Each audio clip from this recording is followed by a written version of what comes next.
ਸਾਡੇ ਇਸ ਵੀਡੀਓ ਦਾ ਵਿਸ਼ਾ ਹੈ ਅਣਡਿੱਠੀ ਕਾਵਿ ਟੁਕੜੀ। ਅਣਡਿੱਠੀ ਕਾਵਿ ਟੁਕੜੀ ਦਾ ਕਾਫੀ ਕੁਝ ਸਾਡੇ ਪਹਿਲੇ ਵੀਡੀਓ ਅਣਡਿੱਠਾ ਪੈਰਾ ਨਾਲ ਕਾਫੀ ਕੁਝ ਮਿਲਦਾ ਜੁਲਦਾ ਹੈ।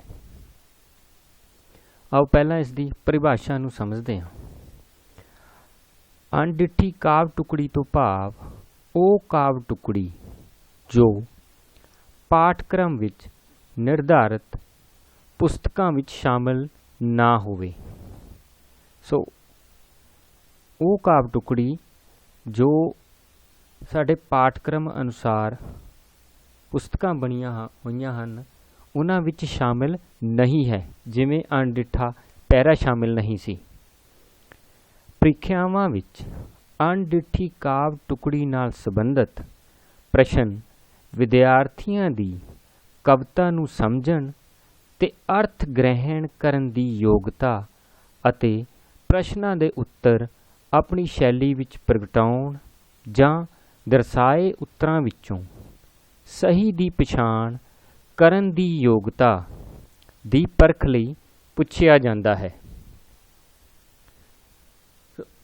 ਅਣਡਿੱਠੀ ਕਾਵਿ ਟੁਕੜੀ ਨਾਲ ਸੰਬੰਧਿਤ ਜੋ ਪ੍ਰਸ਼ਨ ਹੈ ਉਹ ਪੁੱਛਿਆ ਹੀ ਕਿਉਂ ਜਾਂਦਾ ਹੈ, ਤਾਂ ਕਿ ਵਿਦਿਆਰਥੀਆਂ ਦੇ ਵਿੱਚ ਕਵਿਤਾ ਨੂੰ ਸਮਝਣ ਦੀ ਸਮਰੱਥਾ ਪੈਦਾ ਹੋਵੇ, ਅਰਥ ਗ੍ਰਹਿਣ ਕਰਨ ਦੀ ਯੋਗਤਾ ਬਣੇ ਤੇ ਪ੍ਰਸ਼ਨਾਂ ਦੇ ਉੱਤਰ ਆਪਣੀ ਸ਼ੈਲੀ ਵਿੱਚ ਪ੍ਰਗਟਾਉਣ ਸਕਣ ਦੇ ਸਮਰੱਥ ਹੋ ਸਕਣ, ਜਾਂ ਜੋ ਉੱਤਰ ਦਰਸਾਏ ਗਏ ਹਨ ਉਹਨਾਂ ਵਿੱਚੋਂ ਸਹੀ ਉੱਤਰ ਦੀ ਪਛਾਣ ਕਰ ਸਕਣ, ਇੰਨੇ ਯੋਗ ਹੋ ਸਕਣ।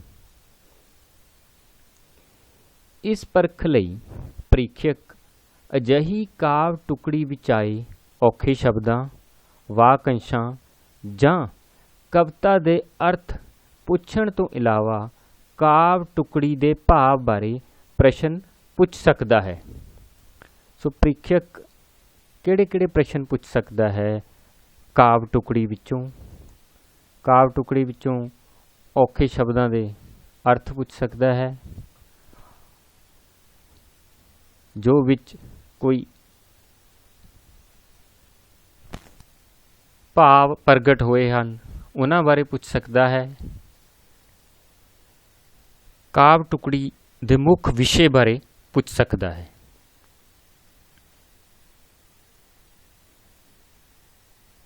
ਹੁਣ ਢੰਗ ਤਰੀਕਾ ਕੀ ਹੈ? ਕਾਵਿ ਟੁਕੜੀ ਨਾਲ ਸੰਬੰਧਿਤ ਪ੍ਰਸ਼ਨ ਹੱਲ ਕਰਨ ਤੋਂ ਪਹਿਲਾਂ ਕਾਵਿ ਟੁਕੜੀ ਨੂੰ 2-3 ਵਾਰ ਚੰਗੀ ਤਰ੍ਹਾਂ ਪੜ੍ਹ ਕੇ ਸਮਝਣਾ ਚਾਹੀਦਾ ਹੈ। ਇਹ ਬਹੁਤ ਜ਼ਰੂਰੀ ਹੈ। ਇਹ ਨਹੀਂ ਹੈ ਕਿ ਅਸੀਂ ਕਾਵਿ ਟੁਕੜੀ ਨੂੰ ਇੱਕ ਵਾਰ ਪੜ੍ਹਿਆ ਤੇ ਪ੍ਰਸ਼ਨਾਂ ਦੇ ਉੱਤਰ ਦੇਣ ਲੱਗ ਪਏ। ਨਹੀਂ, ਘੱਟ ਤੋਂ ਘੱਟ 2 ਜਾਂ 3 ਵਾਰ ਕਾਵਿ ਟੁਕੜੀ ਨੂੰ ਚੰਗੀ ਤਰ੍ਹਾਂ ਪੜ੍ਹ ਕੇ ਸਮਝੋ। ਉਸ ਤੋਂ ਇਲਾਵਾ ਅਤੇ ਅੱਗੇ ਦੱਸੇ ਨੁਕਤਿਆਂ ਵੱਲ ਵਿਸ਼ੇਸ਼ ਧਿਆਨ ਦੇਣਾ ਚਾਹੀਦਾ ਹੈ। ਜਦੋਂ ਇਸ ਨਾਲ ਸੰਬੰਧਿਤ ਪ੍ਰਸ਼ਨ ਤੁਸੀਂ ਹੱਲ ਕਰਨਾ ਹੈ, ਇਹਨਾਂ ਨੁਕਤਿਆਂ ਦਾ ਵਿਸ਼ੇਸ਼ ਧਿਆਨ ਰੱਖਣਾ ਹੈ। ਪੁੱਛੇ ਗਏ ਪ੍ਰਸ਼ਨਾਂ ਦੇ ਉੱਤਰ ਕਾਵਿ ਟੁਕੜੀ ਵਿਚਲੇ ਮੂਲ ਭਾਵਾਂ ਤੇ ਆਧਾਰਿਤ ਆਪਣੇ ਸ਼ਬਦਾਂ ਵਿੱਚ ਸੰਖੇਪ, ਸ਼ੁੱਧ ਤੇ ਪ੍ਰਭਾਵਸ਼ਾਲੀ ਭਾਸ਼ਾ ਵਿੱਚ ਲਿਖਣੇ ਹਨ। ਪ੍ਰਸ਼ਨਾਂ ਦੇ ਉੱਤਰ ਦੇਣ ਸਮੇਂ ਮੂਲ ਵਿਚਾਰਾਂ ਤੇ ਟਿੱਪਣੀਆਂ ਤੋਂ ਪਰਹੇਜ਼ ਕਰਨਾ ਹੈ। ਇਹ ਨਹੀਂ ਹੈ ਕਿ ਅਸੀਂ ਕਵਿਤਾ 'ਤੇ ਹੀ ਟਿੱਪਣੀਆਂ ਆਪਣੀਆਂ ਦਰਜ ਕਰ ਰਹੇ ਹਾਂ ਕਿ ਇਸ 'ਚ ਇਹ ਕਮੀਆਂ ਹਨ, ਇਸ 'ਚ ਇਹ ਠੀਕ ਨਹੀਂ ਹੈ। ਨਹੀਂ, ਜੋ ਕਵਿਤਾ ਦੇ ਮੂਲ ਵਿਚਾਰ ਹਨ ਉਹਨਾਂ ਦੇ ਆਧਾਰ 'ਤੇ ਹੀ ਅਸੀਂ ਆਪਣੇ ਪ੍ਰਸ਼ਨਾਂ ਦੇ ਉੱਤਰ ਦੇਣੇ ਹਨ, ਟਿੱਪਣੀਆਂ ਦਰਜ ਨਹੀਂ ਕਰਨੀਆਂ। ਪੁੱਛੇ ਗਏ ਜਾਂ ਲਕੀਰੇ ਔਖੇ ਸ਼ਬਦਾਂ ਦੇ ਅਰਥ ਕਾਵਿ ਟੁਕੜੀ ਦੇ ਭਾਵ ਜਾਂ ਭਾਵਾਂ ਦੇ ਅਨੁਸਾਰ ਹੀ ਲਿਖਣੇ ਹਨ। ਜੇ ਪ੍ਰਸ਼ਨਾਂ ਦੇ ਉੱਤਰ ਬਹੁ ਵਿਕਲਪੀ ਉੱਤਰਾਂ ਵਿੱਚੋਂ ਚੁਣਨੇ ਹਨ ਤਾਂ ਕਾਵਿ ਟੁਕੜੀ ਦੇ ਮੂਲ ਵਿਚਾਰਾਂ ਅਨੁਸਾਰ ਢੁਕਵੇਂ ਤੇ ਸਹੀ ਵਿਕਲਪ ਦੀ ਚੋਣ ਕਰਨੀ ਹੈ। ਬਹੁ ਵਿਕਲਪੀ ਸਮੇਂ ਜੋ ਉੱਤਰ ਹਨ साडे कोले 3 ਜਾਂ 4 ਜਾਂ 5 जिन्ने भी उत्तर दिते होणगे उन्हां चों इस गल का ध्यान रखना है कि सही किहड़ा है, उस दा उत्तर कविता के आधार ते ही देना है। सो ये हुण एक साडे कोले काव टुकड़ी है, असी अपने अभ्यास लई इस दी चोण कीती है। ये फरवरी मार्च 2020 दी CBSE दी सालाना ਪ੍ਰੀਖਿਆ ਦੇ ਵਿੱਚ आई हुई है। सो एक होर विशेष जो गल है अणडिठी काव टुकड़ी बारे, वो ये है कि अणडिठी काव टुकड़ी वो है जो तुहाडे पाठक्रम दे विच शामिल नहीं है। ਇਹਦਾ मतलब ये नहीं है कि ਅਜਿਹੀ ਕਾਵ ਟੁਕੜੀ ਆਏਗੀ ਜਿਹੜੀ ਤੁਸੀਂ ਨਾ ਕਦੇ ਪੜ੍ਹੀ ਹੋਵੇ ਜਾਂ ਸੁਣੀ ਹੋਵੇ। ਤੁਸੀਂ ਉਸ ਨੂੰ ਪਹਿਲਾਂ ਪੜ੍ਹਿਆ ਜਾਂ ਸੁਣਿਆ ਹੋ ਸਕਦਾ ਹੈ, ਪਰ ਉਹ ਤੁਹਾਡੇ ਪਾਠਕ੍ਰਮ ਅਨੁਸਾਰ ਤਿਆਰ ਪੁਸਤਕਾਂ ਵਿੱਚੋਂ ਨਹੀਂ ਹੈ, ਉਸ ਤੋਂ ਬਾਹਰੋਂ ਹੋਏਗੀ। ਆਓ ਪਹਿਲਾਂ ਇਸ ਕਾਵ ਟੁਕੜੀ ਨੂੰ ਪੜ੍ਹਦੇ ਹਾਂ। ਅਮਨ ਦਾ ਇਹ ਅਹਿਦਨਾਮਾ, आओ दुनिया वालिओ दस्तखत करो। कागज़ है तकदीर दा ते कलम है तदबीर दी। अज कलम दे विच अमल दी स्याही भरो, दस्तखत करो। सो इस काव टुकड़ी नूं तुसी 2 ਜਾਂ 3 वार बड़े ही आराम नाल पढ़ना है। ਅੱਗੇ ਇਸ ਨਾਲ ਸੰਬੰਧਿਤ ਪ੍ਰਸ਼ਨ ਹਨ। ਪਹਿਲਾ ਪ੍ਰਸ਼ਨ, ਕਿਸ ਅਹਿਦਨਾਮੇ ਉੱਤੇ ਕਿਸ ਨੂੰ ਦਸਖਤ ਕਰਨ ਲਈ ਕਿਹਾ ਗਿਆ ਹੈ? ਦੂਜਾ ਪ੍ਰਸ਼ਨ, ਕਿਹੜੇ ਕਾਗਜ਼ ਅਤੇ ਕਲਮ ਦੀ ਗੱਲ ਕੀਤੀ ਗਈ ਹੈ? ਇਹ ਸਾਡਾ ਦੂਸਰਾ ਪ੍ਰਸ਼ਨ ਹੈ। ਹੁਣ ਸਾਡਾ ਤੀਸਰਾ ਪ੍ਰਸ਼ਨ, ਕਲਮ ਵਿੱਚ ਕਿਹੜੀ ਸਿਆਹੀ ਭਰਨ ਲਈ ਕਿਹਾ ਗਿਆ ਹੈ? ਸੋ ਇਹ ਸਾਡੇ 3 ਪ੍ਰਸ਼ਨ ਹੋ ਗਏ। ਹੁਣ ਅਸੀਂ ਪਹਿਲੇ ਪ੍ਰਸ਼ਨ ਨੂੰ ਵੇਖਦੇ ਹਾਂ। ਕਿਸ ਅਹਿਦਨਾਮੇ ਉੱਤੇ ਕਿਸ ਨੂੰ ਦਸਖਤ ਕਰਨ ਲਈ ਕਿਹਾ ਗਿਆ ਹੈ? ਆਓ ਹੁਣ ਕਵਿਤਾ ਨੂੰ ਵੇਖਦੇ ਹਾਂ ਕਿ ਇਸ ਦਾ ਉੱਤਰ ਕਿੱਥੇ ਹੈ।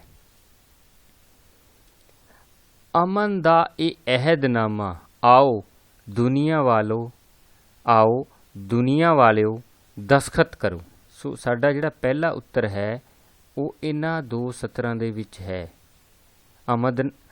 अहदनामा जो है वो अमन दा है ते दस्तखत करन लई दुनिया वालियां नूं कहा गया है कि आओ दुनिया वालिओ दस्तखत करो। सो उत्तर वेखदे हां इहदा। अमन ਜਾਂ शांति ਇੱਕੋ ਗੱਲ है। अमन शांति ਦੇ ਅਹਿਦਨਾਮੇ ਉੱਤੇ ਦੁਨੀਆ ਵਾਲਿਆਂ ਨੂੰ ਦਸਖਤ ਕਰਨ ਦਾ ਸੱਦਾ ਦਿੱਤਾ ਗਿਆ ਹੈ। ਸੋ ਇਹ ਸਾਡਾ ਉੱਤਰ ਹੈ ਪਹਿਲੇ ਪ੍ਰਸ਼ਨ ਦਾ। ਹੁਣ ਦੂਜਾ ਪ੍ਰਸ਼ਨ, ਕਿਹੜੇ ਕਾਗਜ਼ ਅਤੇ ਕਲਮ ਦੀ ਗੱਲ ਕੀਤੀ ਗਈ ਹੈ? ਕਿਹੜੇ ਕਾਗਜ਼ ਅਤੇ ਕਲਮ ਦੀ ਗੱਲ ਕੀਤੀ ਗਈ ਹੈ? ਆਓ ਕਵਿਤਾ ਨੂੰ ਵੇਖਦੇ ਹਾਂ। ਕਾਗਜ਼ ਹੈ ਤਕਦੀਰ ਦਾ ਤੇ ਕਲਮ ਹੈ ਤਦਬੀਰ ਦੀ। ਸੋ ਇਹਨਾਂ 2 ਸਤਰਾਂ ਦੇ ਵਿੱਚ ਸਾਡਾ ਅਗਲਾ ਉੱਤਰ ਹੈ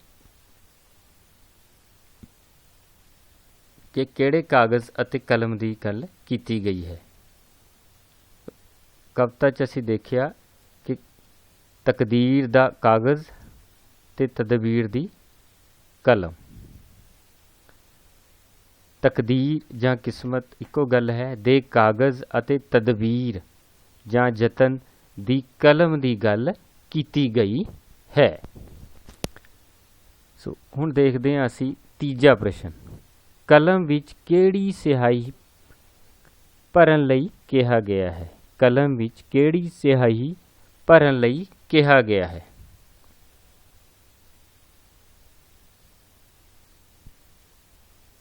ਅੱਜ ਕਲਮ ਦੇ ਵਿੱਚ ਅਮਲ ਦੀ ਸਿਆਹੀ ਭਰੋ, ਦਸਖਤ ਕਰੋ। ਸੋ ਇਹਨਾਂ ਸਤਰਾਂ ਦੇ ਵਿੱਚ ਸਾਡਾ ਤੀਸਰਾ ਉੱਤਰ ਜੋ ਹੈ ਉਹ ਹੈ ਕਿ ਕਲਮ ਵਿੱਚ ਅਮਲ ਭਾਵ ਕਰਮ ਜਾਂ ਗਿਆਨ ਦੀ ਸਿਆਹੀ ਭਰਨ ਲਈ ਕਿਹਾ ਗਿਆ ਹੈ। ਸੋ ਜ਼ਰੂਰੀ ਨਹੀਂ ਕਿ ਅਸੀਂ ਉਹੀ ਸ਼ਬਦ ਵਰਤਨੇ ਹਨ ਜੋ ਕਵਿਤਾ ਦੇ ਵਿੱਚ ਵਰਤੇ ਗਏ ਹਨ। ਅਸੀਂ ਜੋ ਸ਼ਬਦ ਹਨ ਉਹਨਾਂ ਦੇ ਅਰਥ ਜਾਂ ਭਾਵ ਲਿਖ ਸਕਦੇ ਹਾਂ। ਸੋ ਇਹ ਸੀ ਸਾਡਾ ਪਹਿਲਾ ਅਭਿਆਸ ਕਿ ਕਾਵਿ ਟੁਕੜੀ ਨੂੰ ਪੜ੍ਹ ਕੇ ਦਿੱਤੇ ਗਏ ਪ੍ਰਸ਼ਨਾਂ ਦੇ ਉੱਤਰ ਦੇਣਾ। ਹੁਣ ਅਸੀਂ ਇੱਕ ਹੋਰ ਅਭਿਆਸ ਕਰਦੇ ਹਾਂ, ਇੱਕ ਹੋਰ ਕਾਵਿ ਟੁਕੜੀ ਲੈਂਦੇ ਹਾਂ ਕਿ ਅੱਗੇ ਲਿਖੀ ਕਾਵਿ ਟੁਕੜੀ ਨੂੰ ਧਿਆਨ ਨਾਲ ਪੜ੍ਹੋ ਅਤੇ ਅੱਗੇ ਲਿਖੇ ਪ੍ਰਸ਼ਨਾਂ ਦੇ ਉੱਤਰ ਦਿਓ। ਸੋ ਇਸ ਕਾਵਿ ਟੁਕੜੀ ਨੂੰ ਪੜ੍ਹਦੇ ਹਾਂ। ਤੀਜੀ ਮਾਂ ਪੰਜਾਬੀ ਬੋਲੀ, ਬਚਪਨ ਵਿੱਚ ਮਾਂ ਪਾਸੋਂ ਸਿੱਖੀ, ਧੋਤੀ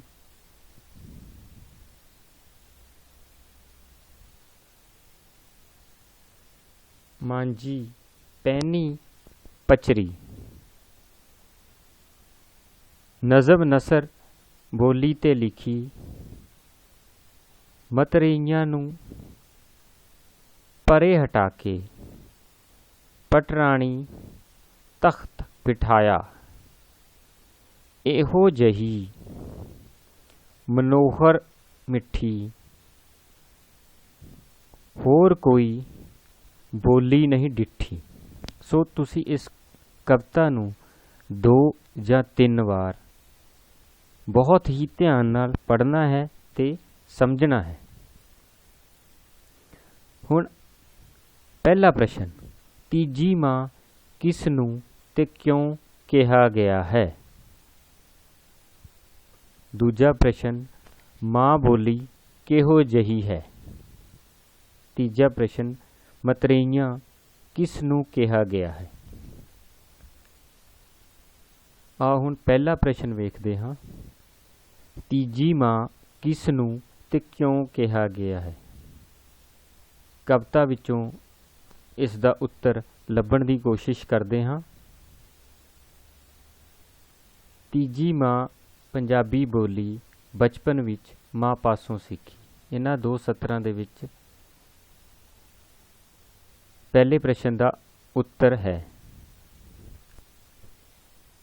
ਤੀਜੀ ਮਾਂ ਆਪਣੀ ਮਾਂ ਬੋਲੀ ਪੰਜਾਬੀ ਨੂੰ ਕਿਹਾ ਗਿਆ ਹੈ ਕਿਉਂਕਿ ਇਹ ਅਸੀਂ ਬਚਪਨ ਵਿੱਚ ਮਾਂ ਕੋਲੋਂ ਆਪ ਮੁਹਾਰੇ ਸਿੱਖੀ ਹੈ। ਸੋ ਇਹ ਸਾਡੇ ਪਹਿਲੇ ਪ੍ਰਸ਼ਨ ਦਾ ਉੱਤਰ ਹੈ। ਇਹਨਾਂ 2 ਸਤਰਾਂ ਦੀ ਵਿਆਖਿਆ ਕਰਕੇ ਅਸੀਂ ਆਪਣਾ ਉੱਤਰ ਬਣਾਇਆ ਹੈ। ਦੂਜਾ ਪ੍ਰਸ਼ਨ, ਮਾਂ ਬੋਲੀ ਕਿਹੋ ਜਿਹੀ ਹੈ?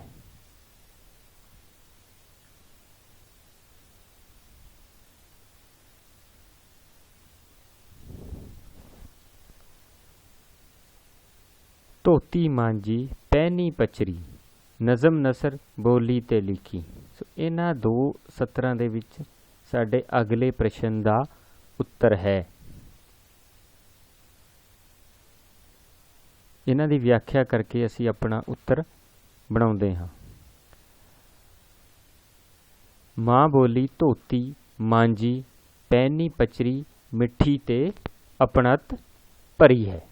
ਸੋ ਇਹ ਸਾਡੇ ਦੂਜੇ ਪ੍ਰਸ਼ਨ ਦਾ ਉੱਤਰ ਹੈ।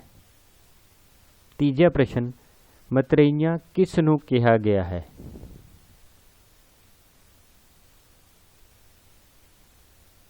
ਸੋ ਮਤਰੇਈਆਂ ਨੂੰ ਪਰੇ ਹਟਾ ਕੇ, ਮਤਰੇਈਆਂ ਜੋ ਹੈ ਉਹ ਕਿਹਨਾਂ ਨੂੰ ਕਿਹਾ ਗਿਆ ਹੈ? ਮਤਰੇਈਆਂ ਭਾਵ ਦੂਜੀ ਭਾਸ਼ਾਵਾਂ ਜੋ ਅੱਜ ਕੱਲ੍ਹ ਸਾਡੇ ਆਮ ਬੋਲ ਚਾਲ ਦੇ ਵਿੱਚ ਜਿਨ੍ਹਾਂ ਦੀ ਵਰਤੋਂ ਵੱਧ ਗਈ ਹੈ, ਆਮ ਬੋਲ ਚਾਲ ਕਹਿ ਲਓ ਜਾਂ ਦਫ਼ਤਰੀ ਭਾਸ਼ਾ ਦੇ ਵਿੱਚ ਕਹਿ ਲਓ, ਕਿ ਅਸੀਂ ਆਪਣੀ ਜ਼ਿੰਦਗੀ ਦੇ ਵਿੱਚ ਆਪਣੀ ਮਾਂ ਬੋਲੀ ਨਾਲੋਂ ਉਹਨਾਂ ਦੀ ਵਰਤੋਂ ਜ਼ਿਆਦਾ ਕਰਨ ਲੱਗ ਪਏ ਹਾਂ। ਮਤਰੇਈਆਂ ਦੂਜੀਆਂ ਭਾਸ਼ਾਵਾਂ ਭਾਵ ਅੰਗਰੇਜ਼ੀ, ਹਿੰਦੀ। ਹੁਣ ਇੱਥੇ ਅਸੀਂ ਕਵਿਤਾ ਤੋਂ ਥੋੜ੍ਹਾ ਜਿਹਾ ਬਾਹਰ ਚਲੇ ਗਏ। ਅਸੀਂ ਆਪਣੀ ਸੋਚ ਦੇ ਅਨੁਸਾਰ ਇੱਥੇ ਦੋ ਭਾਸ਼ਾਵਾਂ ਲਿਖ ਦਿੱਤੀਆਂ ਜੋ ਸਾਡੀ ਸਮਝ ਨੂੰ ਦਰਸਾ ਰਹੀਆਂ ਹਨ, ਕਿਉਂਕਿ ਇਹਨਾਂ ਦੋ ਭਾਸ਼ਾਵਾਂ ਦੀ ਵਰਤੋਂ ਲੋਕ ਆਪਣੀ ਮਾਂ ਬੋਲੀ ਨਾਲੋਂ ਜ਼ਿਆਦਾ ਕਰ ਰਹੇ ਹਨ। ਸੋ ਇਹ ਸਾਡੇ ਤੀਜੇ ਪ੍ਰਸ਼ਨ ਦਾ ਉੱਤਰ ਹੈ। ਹੁਣ ਤੁਹਾਡੇ ਅਭਿਆਸ ਲਈ ਇਹ ਕਾਵਿ ਟੁਕੜੀ ਹੈ। ਆਓ ਪਹਿਲਾਂ ਇਸ ਨੂੰ ਪੜ੍ਹਦੇ ਹਾਂ।